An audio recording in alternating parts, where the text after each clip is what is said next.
Bom dia, meu nome é Leonardo Lopes e você está no Filosofia e Fé Cristã.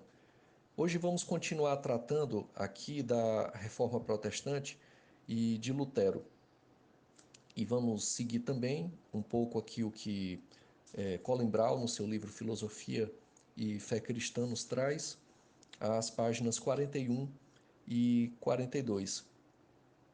E aí, aqui seguindo, junto a Colin Brown, ele nos lembra que Martinho Lutero, inicialmente, no caso, no seu último sermão em Wittenberg, passou para a história, diz aqui o Colin Brown, com uma invectiva clássica contra a razão. Ele denominou que a filosofia seria, o termo é, uma meretriz do diabo. Justamente porque, e foi isso que passou de uma forma mais geral para a história, Lutero acreditava que a filosofia poderia ser levada para qualquer lugar, direcionada de forma sofismática para qualquer lugar. E acabaria então, nesse sentido, a não contribuir para a elucidação, para a declaração e testemunho da fé cristã.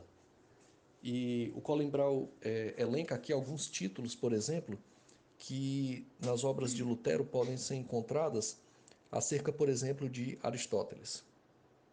Vou citar aqui os títulos de como inicialmente Lutero via Aristóteles. Ele dizia que Aristóteles era um destruidor da sã doutrina, um mero sofista e tergiversador, um inventor de fábulas, o filósofo fedorento, um bode e um pagão cego.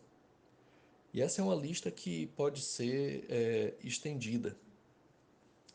Isso deu a Lutero uma reputação de que ele era uma espécie de irracionalista irresponsável. E volta e meia alguém cita, eu mesmo já ouvi pessoas citando isso na universidade, é, essa expressão principalmente, que a filosofia seria como uma meretriz do diabo, para Lutero, para dizer que para Lutero a teologia bíblica não tinha nenhuma correlação com a fé cristã. Eu me lembro que quando eu fazia graduação e quando eu me converti ao Senhor Jesus Cristo, eu ainda estava fazendo a graduação em filosofia. E em dado momento eu achei que aquele ambiente não tinha mais nada a ver comigo. Eu pensava mais ou menos o seguinte: bom, agora é só a fé, agora é só a Bíblia. Então, eu, mesmo sem perceber, mesmo sem analisar, talvez de uma forma intuitiva, mas eu já tinha internalizado essa noção clássica de que filosofia não tem nada a ver com Bíblia, de que a fé não tem nada a ver com a razão. Uma coisa é a razão, outra coisa é a fé. E de que eu pensava estar num ambiente que era um ambiente da racionalidade, o ambiente da filosofia, e que esse ambiente nada tinha a ver com a minha fé. E boa parte disso deve-se a essa interpretação de Lutero, dessa forma negativa como ele via principalmente Aristóteles. Mas quando evolui-se, quando se avança o tempo, à medida em que Lutero vai envelhecendo, e o Colin Brown cita isso aqui também, ele começa a ver Aristóteles com outros olhos.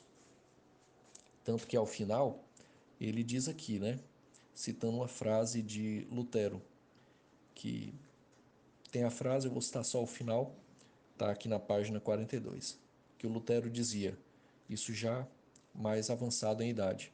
A frase é que eram Scotus, Duns Scotus no caso, Tomás de Aquino e Aristóteles que deviam ser lidos. E é isso, as circunstâncias se alteraram. Tem uma passagem no Como Viveremos, de Francis Schaeffer, em que ele cita, por exemplo, que há aquele momento da reforma houve uma destruição, principalmente pelos camponeses que aderiram à reforma.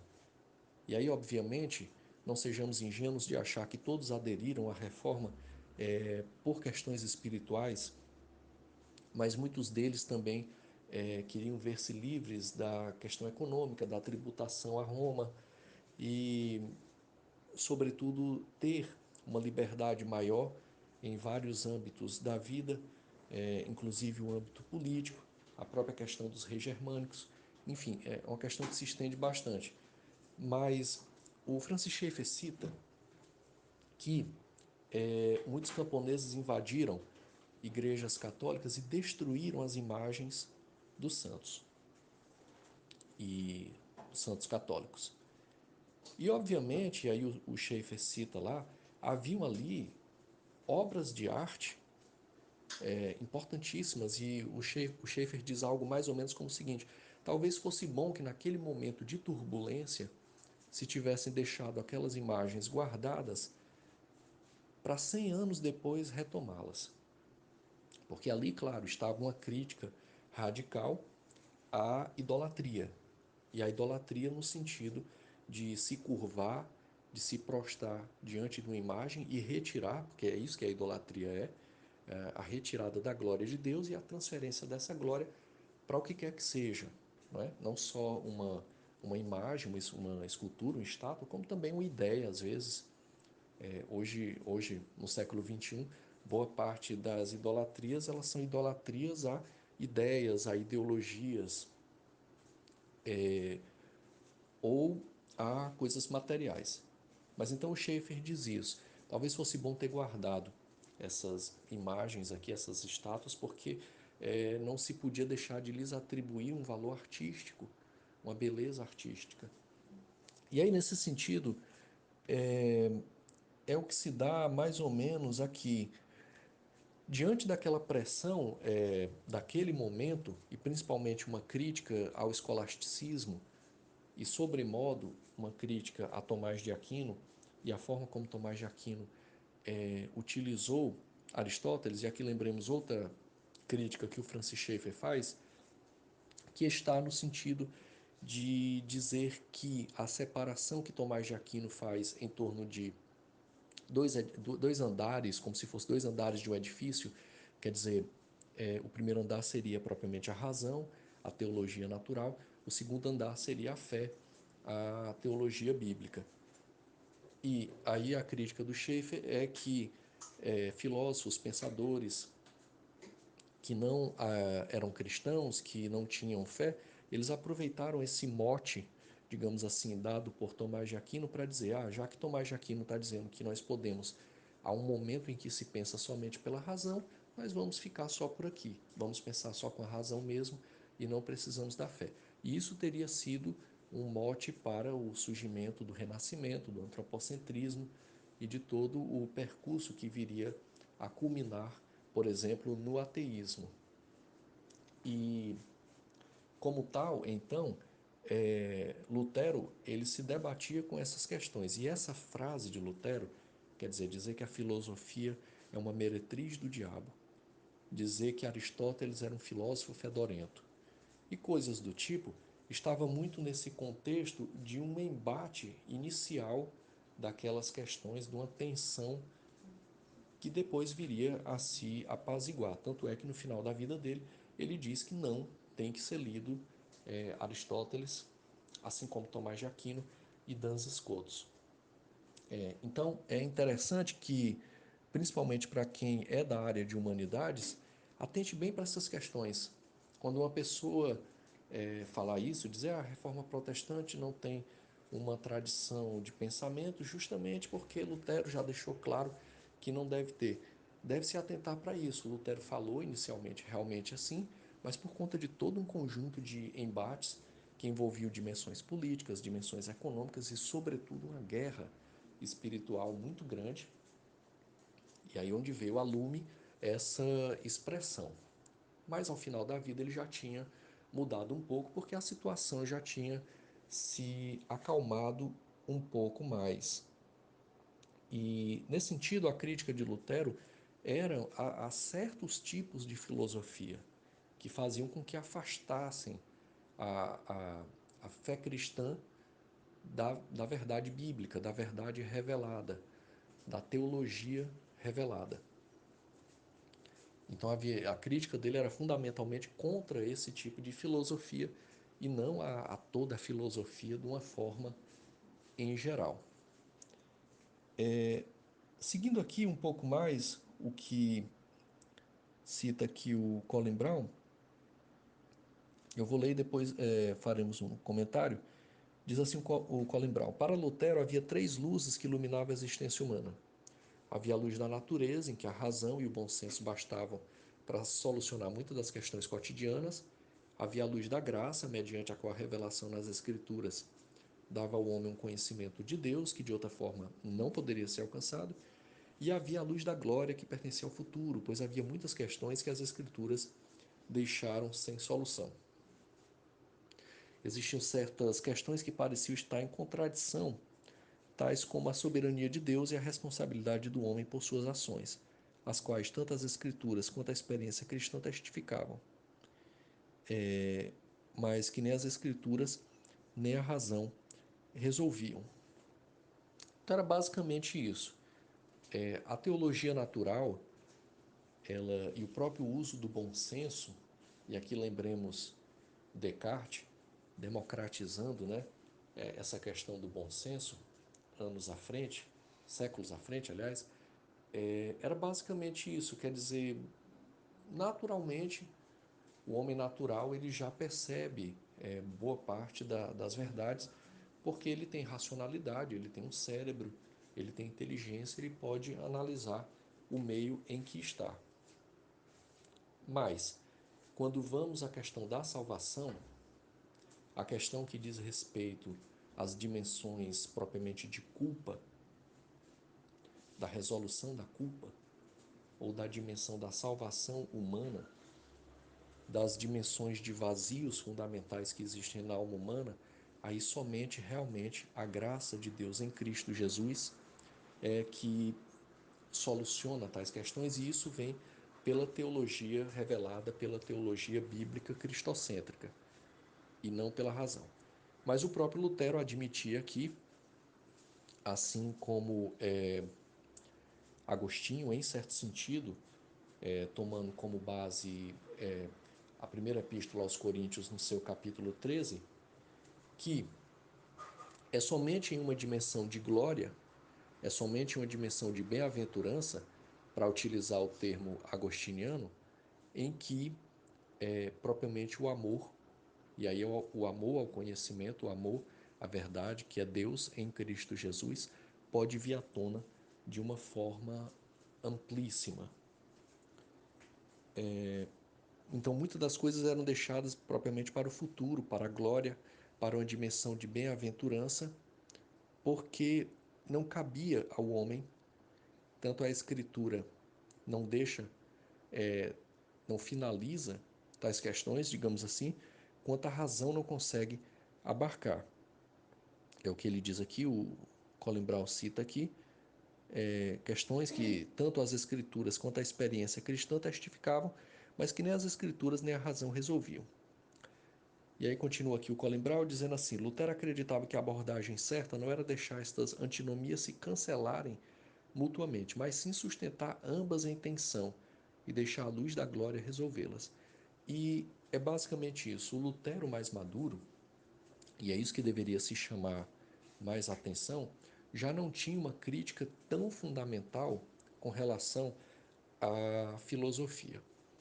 Em áudios passados eu trouxe aqui uma passagem do texto de Karl Barth, em que ele tratou da questão da dogmática e da filosofia, e o próprio Karl Barth diz que usa lá, em certo momento, no seu célebre livro acerca explicativo da Epístola aos Romanos, que ele utilizou muito a figura do filósofo Kierkegaard, dentre outros filósofos, e que ele não faria mais, que ele não utilizaria mais, mas que naquele momento foi necessário. E é basicamente isso que o Lutero diz aqui. O Lutero está dizendo aqui justamente isso, que razão e fé não devem se anular, mas elas devem estar numa tensão permanente. E é basicamente essa a minha posição, e por isso que desde o começo desses áudios, lá em abril aqui do ano de 2020, foi se colocado que é a pergunta que o próprio Colin Brown traz no seu livro, quer dizer, existe um casamento entre filosofia e fé cristã? Se existe, é um casamento tranquilo? Ou não, não existe. É impossível haver um casamento, uma união entre essas duas áreas. Quer dizer, isso é algo que desde a patrística já era levantado, e ainda aqui na época aqui de Lutero, já no século XVI, também era levantado e que hoje é levantado e que sempre vai ser levantado. Como diz Eclesiastes de Salomão, nada há de novo debaixo do sol. Essa é uma questão que não se resolve justamente porque talvez não seja para ser resolvida. Ela é uma questão enquanto uma tensão fundamental. É como se na tensão existente aqui entre filosofia, entre razão e entre teologia, fé cristã, é como mantendo-se essa questão, surgisse algo salutar ao homem que diz respeito a que ele procure a Deus. Lembrando aqui Agostinho, aquele que crê virá a compreender. E é nesse processo de compreensão em que essa tensão deve ser mantida e não se anular. E aí deixar a luz da glória resolver. Quer dizer, nós só vamos saber mesmo, digamos assim, frisar bem esse mesmo, à luz da glória, depois que morrermos. Aí sim, as coisas se elucidarão de uma forma completa. Mas ao momento, por nossa própria dimensão de finitude, pela própria luta espiritual que é constante, como nos diz aqui Romanos, no capítulo 7, quer dizer, aquilo que há de mais profundo em termos de vicissitudes humanas, aquilo que há de mais fraco propriamente, que são as próprias, que a Bíblia chama de a carne, ela demanda luta o tempo todo contra o espírito, que é a dimensão que já está pronta. Como nos diz Jesus, orai e vigiai, a carne é fraca. Aliás, o espírito está pronto, mas a carne é fraca. Quer dizer, e aí é nesse embate que depois Paulo nos fala em Romanos 7, essa luta constante entre carne e espírito, em que vem à tona justamente essa dimensão de incompletude, de finitude do homem, que só em Cristo Jesus tem o seu apaziguamento e o seu descanso. E aí aqui o Lutero mais maduro, e é bom que se cite isso, porque volta e meia alguém traz isso na academia, principalmente em cursos de humanas, dizendo que Lutero era contra a filosofia. Não, Lutero não era contra a filosofia. Ao final da vida dele, ele disse que era para ser lido Duns Scotus, Tomás de Aquino e o próprio Aristóteles. Agora, ele era contra, obviamente, toda a filosofia que colocava como base da fé revelada a própria filosofia, a própria razão, por conta justamente do que vimos no áudio anterior. A natureza da filosofia é justamente ser superada.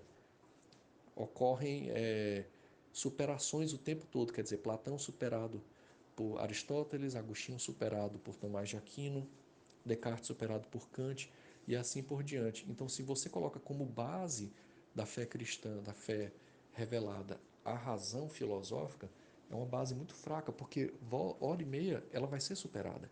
E quando ela for superada, o edifício vai ruir.